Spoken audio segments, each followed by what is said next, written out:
शुक्लाम्बरधरम् विष्णुम् शशिवर्णम् चतुर्भुजम् प्रसन्नवदनम् ध्यायेत् सर्वविघ्नोपशान्तये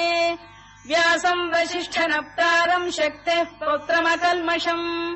पराशरात्मजम् वन्दे शुकतातम् तपोनिधिम् व्यासाय विष्णुरूपाय व्यासरूपाय विष्णवे नमो वै ब्रह्मनिधये वासिष्ठाय नमो नमः अविकाराय शुद्धाय नित्याय परमात्मने सदैकरूपरूपाय विष्णवे सर्वजिष्णवे यस्य स्मरणमात्रेण जन्म संसारबन्धनात् विमुच्यते नमस्तस्मै विष्णवे प्रभविष्णवे ॐ नमो विष्णवे प्रभविष्णवे श्रीवैशम्पायन उवाच श्रुत्वा धर्मानशेषेण पावनानि च सर्वशः युधिष्ठिरः शान्तनवम् पुनरेवाभ्यभाषत युधिष्ठिर उवाच किमेकम् दैवतम् लोके किम् वाप्येकम् परायणम् स्तुवन्तः कङ्कमर्चन्तः प्राप्नुयुर्मानवा शुभम् को धर्मः सर्वधर्माणाम् भवतः परमो मतः किम् जपन्मुच्यते जन्तुर्जन्म संसारबन्धनात् श्रीभीष्म उवाच जगत्प्रभुम् देवदेवमनन्तम् पुरुषोत्तमम् स्तुवन्नाम सहस्रेण पुरुषः सततोत्थितः तमेव चार्चयन्नित्यम् भक्त्या पुरुषमव्ययम् ध्यायम् स्तुवन् नमस्यम् च यजमानस्तमेव च अनादिनिधनम् विष्णुम् सर्वलोकमहेश्वरम् लोकाध्यक्षम् स्तुवन्नित्यम् सर्वदुःखातिगो भवेत् ब्रह्मण्यम् सर्वधर्मज्ञम् लोकानाम् कीर्तिवर्धनम् लोकनाथम् महद्भूतम् सर्वभूतभवोद्भवम् एष मे सर्वधर्माणाम् धर्मोऽधिकतमो मतः यद्भक्त्या पुण्डरीकाक्षम् स्तवैरच्चेन्नरः सदा परमम् यो महत्तेजः परमम् यो महत्तपः परमम् यो महद्ब्रह्म परमम् यः परायणम् पवित्राणाम् पवित्रम् यो मङ्गलानाम् च मङ्गलम् दैवतम् देवतानाम् च भूतानाम् यो व्ययः यतः सर्वाणि भूतानि भवन्त्यादियुगागमे यस्मिंश्च प्रलयम् यान्ति पुनरेव युगक्षये तस्य लोकप्रधानस्य जगन्नाथस्य भूपते विष्णोर्नाम सहस्रम् मे शृणु पापभयापहम् यानि नामानि गौणानि विख्यातानि महात्मनः ऋषिभिः परिगीतानि तानि वक्ष्यामि भूतये ऋषिर्नाम्नाम् सहस्रस्य वेदव्यासो महामुनिः छन्दोऽनुष्टुप् तथा देवो भगवान् देवकीसुतः अमृताम् शुद्भवो बीजम् शक्तिर्देवकी नन्दनः त्रिसामाहृदयम् तस्य शान्त्यर्थे विनियुज्यते विष्णुम् जिष्णुम् महाविष्णुम् प्रभविष्णुम् महेश्वरम् अनेकरूपदैत्यान्तम् नमामि पुरुषोत्तमम् अस्य श्रीविष्णोर्दिव्यसहस्रनामस्तोत्रमहामन्त्रस्य श्रीवेदव्यासो भगवान् ऋषिः अनुष्टुप्छन्दः श्रीमहाविष्णुः परमात्मा श्रीमन्नारायणो देवता अमृतांशुद्भवो भानुरिति बीजम् देवकी नन्दन श्रेष्ठेति शक्तिः उद्भवः क्षोभणो देव इति परमो मन्त्रः शङ्खबृन्नन्दकी चक्रीति कीलकम् शार्ङ्गधन्वा गदाधर इत्यस्त्रम् रथाङ्गपाणिरक्षोभ्य इति नेत्रम् त्रिसामासामजः सामेति कवचम् आनन्दम् परब्रह्मेति योनिः ऋतुः सुदर्शनकाल इति दिग्बन्धः श्रीविश्वरूप इति ध्यानम् श्रीमहाविष्णुप्रीत्यर्थे सहस्रनाम जपे विनियोगः ध्यानम् क्षीरोदन्वत्प्रदेशे शुचिमणिविलसत्सैकते मौक्तिकानाम् मालाक्लुप्तासनस्थस्फटिकमणिनिभैर्मौक्तिकैर्मण्डिताङ्गः शुभ्रैरभ्रैरदभ्रैरुपरि विरचितैर्मुक्तपीयूषवर्षैः आनन्दीन पुनीयादरिनलिन गदा शङ्खपाणिर्मुकुन्दः भूः पादौ यस्य नाभिर्वियदसुरनिलश्चन्द्रसूर्यौ च नेत्रे कर्णावाशा शिरोद्यौर्मुखमपि दहनो यस्य वास्तेयमब्धिः अन्तस्थम् यस्य विश्वम् सुरनरखगो भोगि गन्धर्व दैत्यैः चित्रम् रम्यते तम् त्रिभुवन वपुषम् विष्णुमीशम् नमामि। ॐ नमो भगवते वासुदेवाय। शान्ताकारम् भुजगशयनम् पद्मनाभम् सुरेशम् विश्वाधारम् गगनसदृशम् मेघवर्णम् शुभाङ्गम् लक्ष्मीकान्तम् कमलनयनम् योगिहृद्ध्यानगम्यम् वन्दे विष्णुम् भवभयहरम् सर्वलोकैकनाथम् मेघश्यामम् पीतकौशेयवासम् श्रीवत्साङ्कम् कौस्तुभोद्भासिताङ्गम् पुण्योपेतम् पुण्डरीकायताक्षम् विष्णुम् वन्दे सर्वलोकैकनाथम्। नमः समस्तभूतानामादिभूताय भूभृते अनेकरूपरूपाय विष्णवे प्रभविष्णवे सशङ्खचक्रम् सकिरीटकुण्डलम् सपीतवस्त्रम् सरसीरुहेक्षणम् सहारवक्षस्थलशोभिकौस्तुभम् नमामि विष्णुम् शिरसा चतुर्भुजम् छायायाम् पारिजातस्य हेमसिंहासनोपरि आसीनमम्बुदश्याममायताक्षमलङ्कृतम् चन्द्राननम् चतुर्बाहुम् श्रीवत्साङ्कितवक्षसम् रुक्मिणी सत्यभामाभ्याम् सहितम् कृष्णमाश्रये।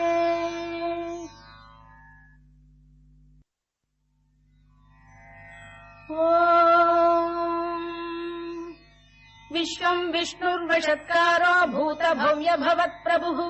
भूतकृद्भूतभृद्भावो भूतात्मा भूतभावनः भूतात्मा परमात्मा च मुक्तानाम् परमागतिः अव्ययः पुरुषः साक्षी क्षेत्रज्ञोऽक्षर एव च योगो योगविदाम् नेता प्रधानपुरुषेश्वरः नारसिंहवपुः श्रीमान् केशवः पुरुषोत्तमः सर्वः शर्वः शिवस्थाणुर्भूतादिर्निधिरव्ययः सम्भवो भावनो भर्ता प्रभवः प्रभुरीश्वरः स्वयम्भूः शम्भुरादित्यः पुष्कराक्षो महास्वनः अनादिनिधनो धाता विधाता धातुरुत्तमः अप्रमेयो ऋषिकेशः पद्मनाभोऽमर प्रभुः विश्वकर्मा मनुस्त्वष्टा स्थविष्ठस्थविरो ध्रुवः अग्राह्यः शाश्वतः कृष्णो लोहिताक्षप्रदर्दनः प्रभूतस्त्रिककुब्धाम पवित्रम् मङ्गलम् परम् ईशानप्राणद प्राणो ज्येष्ठः श्रेष्ठः प्रजापतिः हिरण्यगर्भो भूगर्भो माधवो मधुसूदनः ईश्वरो विक्रमी धन्वी मेधावी विक्रमक्रमः अनुत्तमो दुराधर्ष्य कृतज्ञकृतिरात्मवान् सुरेशः शरणम् शर्म विश्वरेता प्रजाभवः अधः संवत्सरो व्यालप्रत्ययः सर्वदर्शनः अजः सर्वेश्वरः सिद्धः सिद्धिः सर्वादिरच्युतः वृषाकपिरमेयात्मा सर्वयोगविनिसृतः वसुर्वसुमनः सत्यः समात्मा संमितः समः अमोघः पुण्डरीकाक्षो वृषकर्मा वृषाकृतिः रुद्रो बहुशिरा बभ्रुर्विश्वयोनिः शुचिश्रवाः अमृतः शाश्वतस्थाणुर्वरारोहो महातपाः सर्वगः सर्वविद्भानुर्विश्वक्सेनो जनार्दनः वेदो वेदविदव्यङ्गो वेदाङ्गो वेदवित्कविः लोकाध्यक्षः सुराध्यक्षो धर्माध्यक्षकृताकृतः चतुरात्मा चतुर्व्यूहश्चतुर्दंष्टश्चतुर्भुजः भ्राजिष्णुर्भोजनम् भोक्ता सहिष्णुर्जगदादिजः अनघो विजयो जेता विश्वयोनिः पुनर्वसुः उपेन्द्रो वामनः प्रांशुरमोघः शुचिरूर्जितः अतीन्द्रः सङ्ग्रहः सर्गो धृतात्मा नियमो यमः वेद्यो वैद्यः सदा योगी वीरः माधवो मधुः अतीन्द्रियो महामायो महोत्साहो महाबलः महाबुद्धिर्महावीर्यो महाशक्तिर्महाद्युतिः अनिर्देश्य वपुः श्रीमानमे आत्मा महादृधृत् महेश्वासो महीभर्ता श्रीनिवासः सताङ्गतिः अनिरुद्धः सुरानन्दो गोविन्दो गोविदाम्पतिः मरीचिर्दमनो हंसः सुपर्णो भुजगोत्तमः हिरण्यनाभः सुतपाः पद्मनाभः प्रजापतिः अमृत्युः सर्वदृक्सिंहः सन्धाता सन्धिमान् स्थिरः अजो दुर्मर्षणः शास्ता विश्रुतात्मा सुरारिः गुरुर्गुरुतमो धाम सत्यः सत्यपराक्रमः निमिषो निमिषस्रग्वी वाचस्पतिरुदारधीः अग्रणीर्ग्रामणी श्रीमान् न्यायो नेता समीरणः सहस्रमूर्धा विश्वात्मा सहस्राक्षः सहस्रपात् आवर्तनो निवृत्तात्मा संवृतः सम्प्रमर्दनः अधः संवर्तको भङ्गिरनिलो धरणीधरः सुप्रसाद प्रसन्नात्मा विश्वधृक् विश्वभुग्विभुः सत्कर्ता सत्कृतः साधुर्जह्नुर्नारायणो नरः असङ्ख्येयो प्रमेयात्मा विशिष्टः शिष्टकृच्छुचिः सिद्धार्थ सिद्ध सङ्कल्पः सिद्धिदः सिद्धिसाधनः वृषाही वृषभो विष्णुर्वृषपर्वा वृषोदरः वर्धनो वर्धमानश्च विविक्तः श्रुतिसागरः सुभुजो दुर्धरो वाग्मी महेन्द्रो वसुदो वसुः नैकरूपो बृहद्रूपः शिपिविष्टप्रकाशनः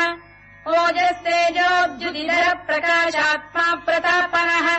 वृद्धस्पष्टाक्षरो मन्त्रश्चन्द्रांशुर्भास्करद्युतिः अमृतांशुद्भवो भानुः शशबिन्दुः सुरेश्वरः औषधम् जगतः सेतुः सत्यधर्मपराक्रमः भूतभव्यभवन्नाथः पवनः पावनो नरः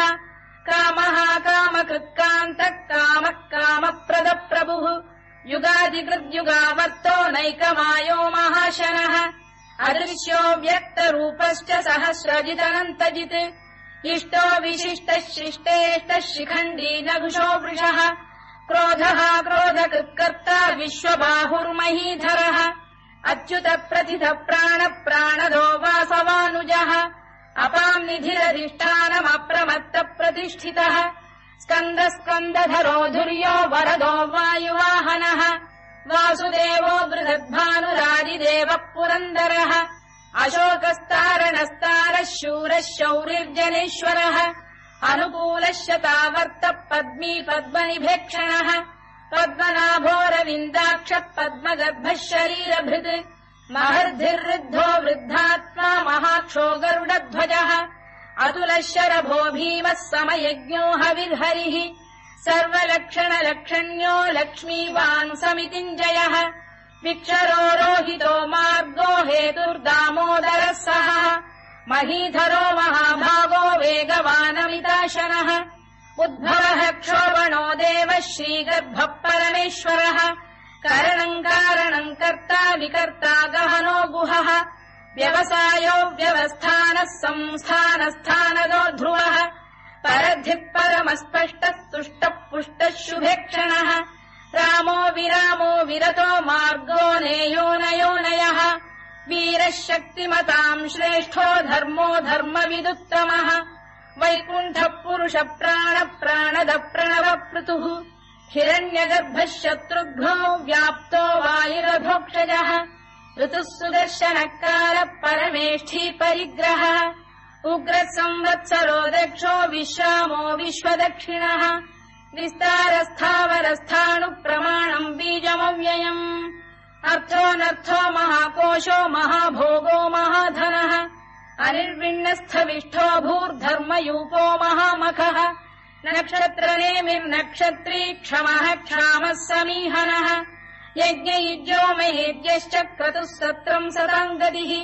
सर्वदर्शी विमुक्तात्मा सर्वज्ञो ज्ञानमुत्तमम्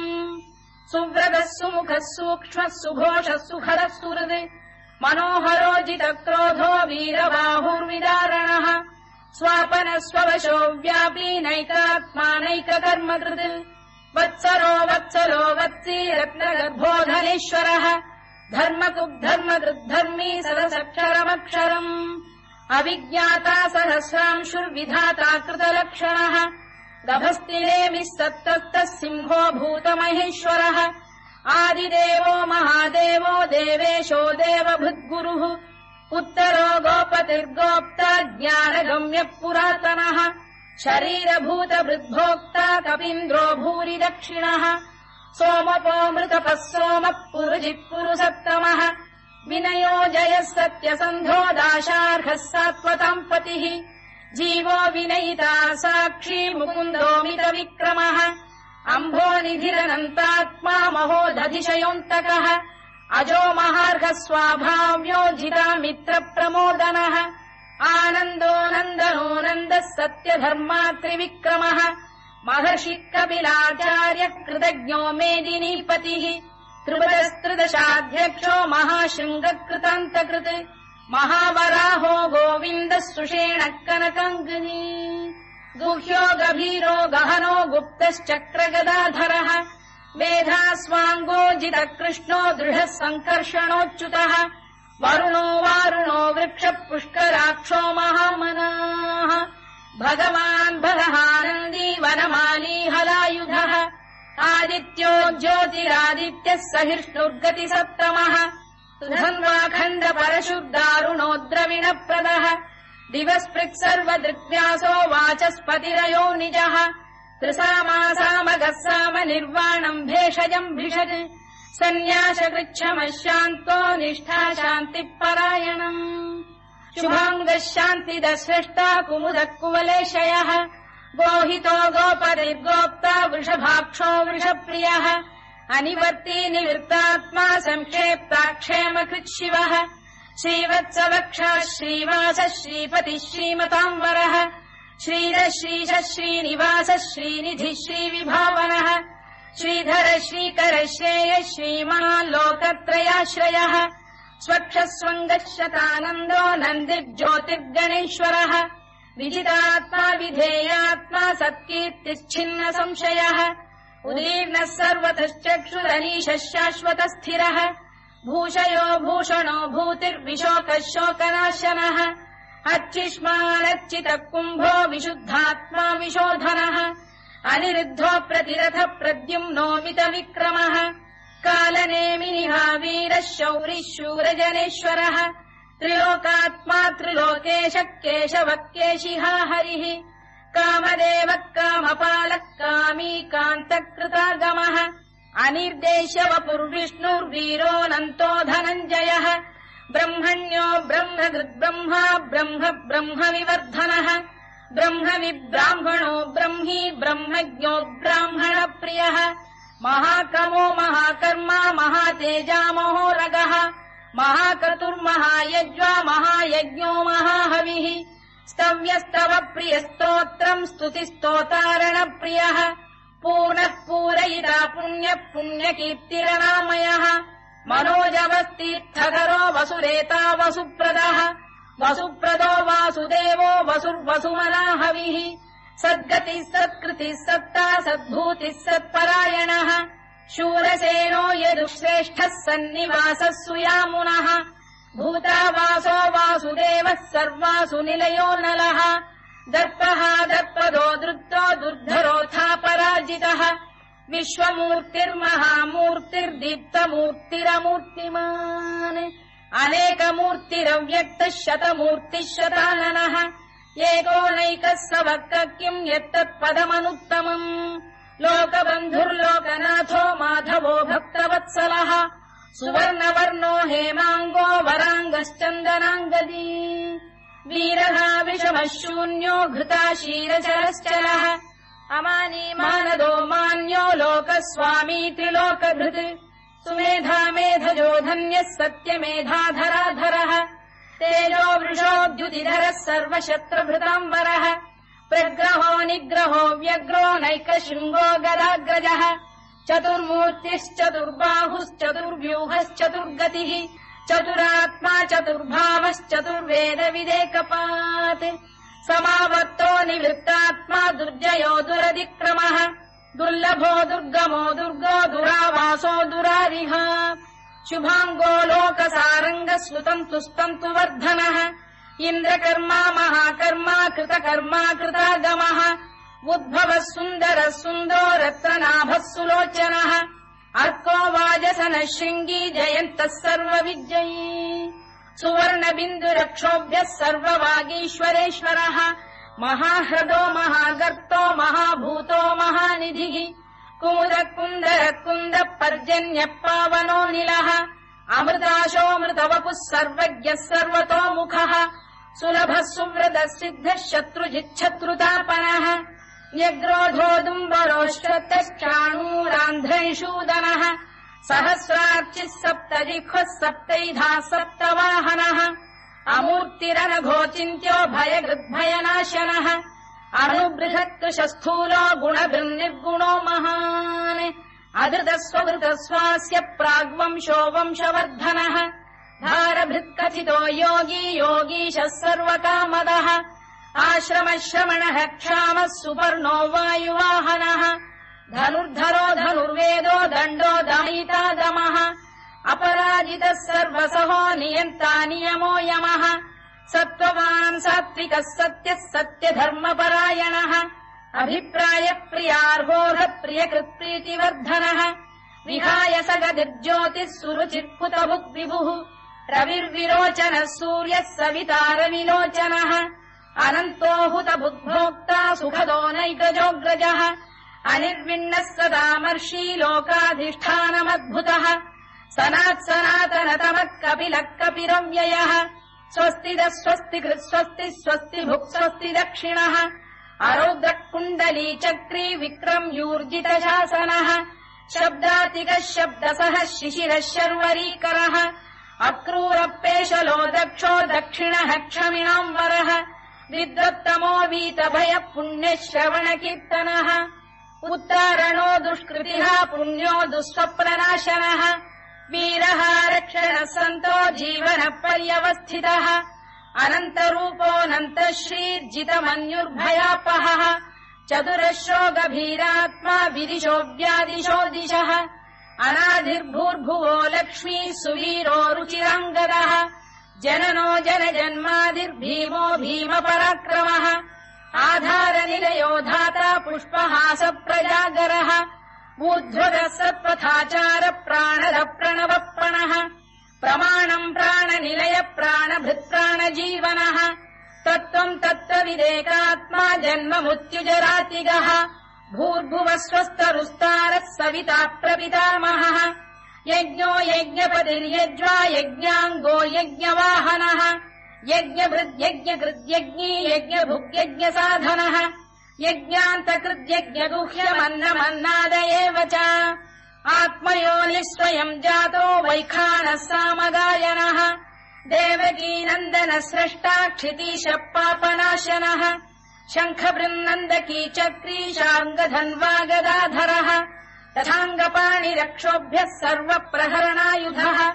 सर्वप्रहरणायुधवोन्नम इति वनमाली गरीशाङ्गी शङ्खी चक्री च नन्दकी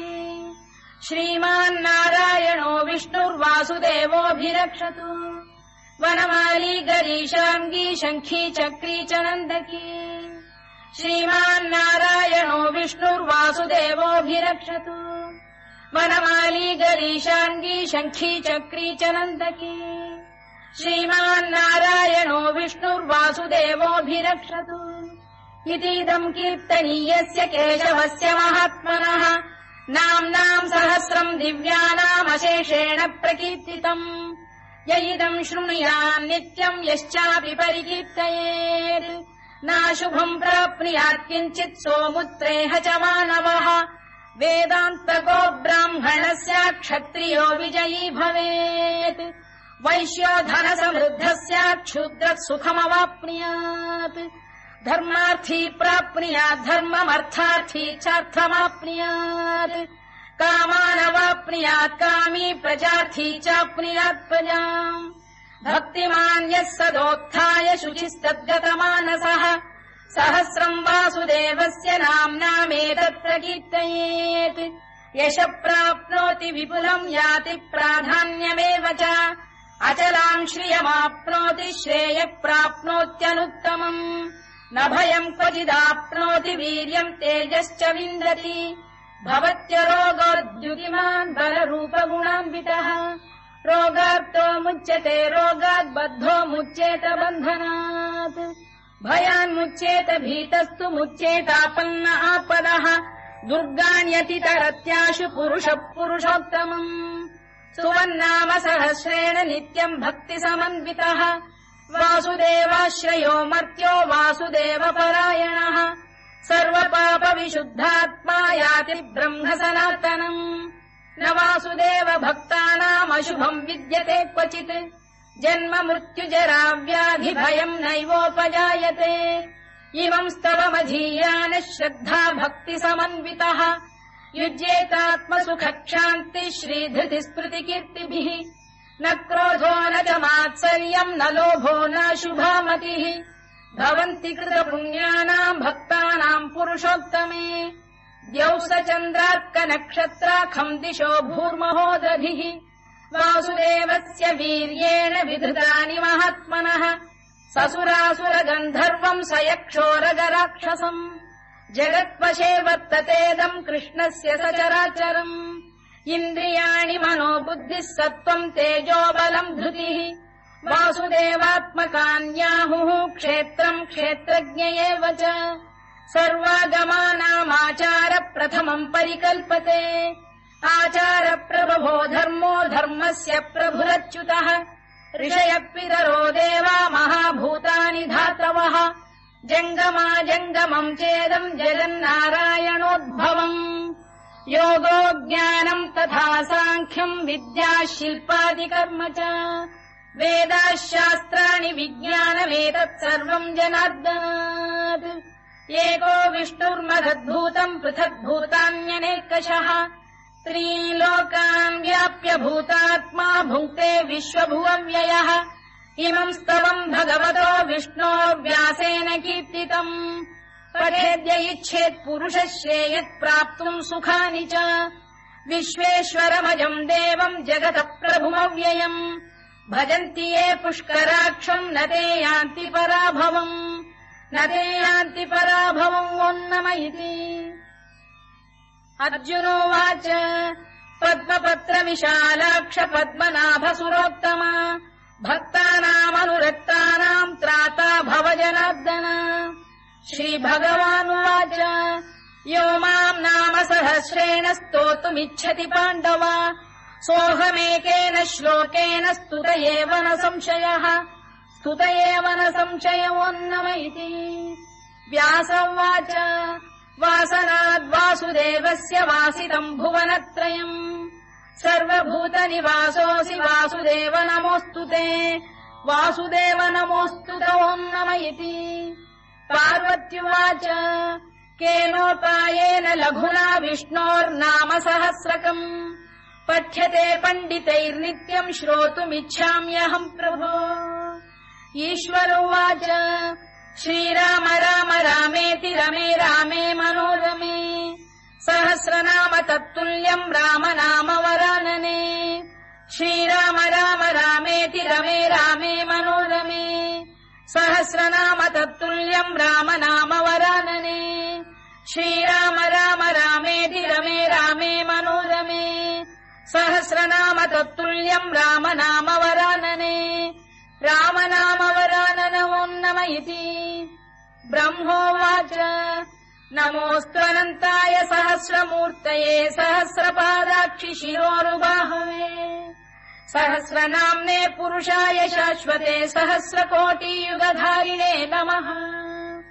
सहस्रकोटियुगधारिणे नम ओन्नम इति